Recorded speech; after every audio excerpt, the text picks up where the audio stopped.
Mga kapuso, pilit na bumabangon ang mga negosyo dito sa General Santos City. At dito nga sa General Santos City Public Market, may ilang mga stalls ng meat section ang nandito muna sa labas.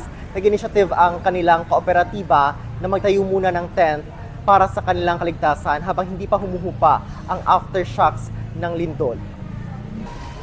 Yes po, yung sa Phase A, kasi sa Phase A kami, yung center na part ng Phase A ay may bumagsak talaga. Kasi may second floor yan, yung office, yung market office, yun po yung medyo damage po talaga. May namatay po, hindi ko po alam yung name, pero meron pong talagang casualties. So after nung lindol, Tuesday, no operation po lahat dahil gumagawa ng assessment yung City Engineering's office. So the Market Administration Office, talagang hindi kami inalaw na magtinda.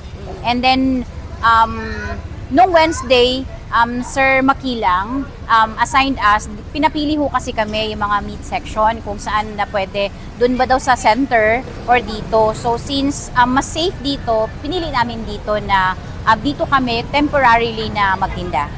Kamusta naman po yung kita ninyo, ma'am? Dahil close yung mall, okay naman, at yung iba talaga takot talagang pumasok, at kahit kami, takot din kaming pumasok. With all the aftershocks, malakas-lakas din yung mga aftershocks eh. Pero ma'am, parang ngayon, pilit na bumabangon, lalo na yung mga negosyo, yung Yes po, talagang lumalaban. Yun nga po yung panawagan namin on the first day, after the lindol, on the first day, yung panawagan namin sa LGU na sana bigyan kami ng relocation para makapagtinda kami. Good thing naman is dininig naman kaagad ng LGU yung aming panawagan. Ang hiling lang namin ulit is tingnan yung sitwasyon namin para ma-assess din po nila kami ulit with nandito kami sa labas. Pero in any case, ma'am, kung papabalikin na kayo at declare na ng safe, willing naman kayo na bumalik? Actually, meron silang binitawan na kahapon na pwede na kaming bumalik. Actually, meron na pong bumalik, but because of the trauma, karamihan sa amin trauma pa po. So, we decided na karamihan sa amin na magstay muna dito.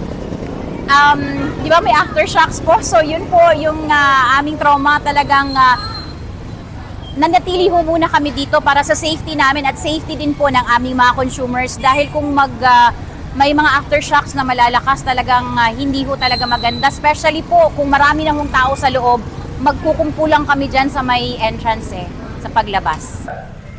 Yan ang latest mula rito sa General Santos City. Ako po si Orgil Relator ng GMA Regional TV para sa GMA News.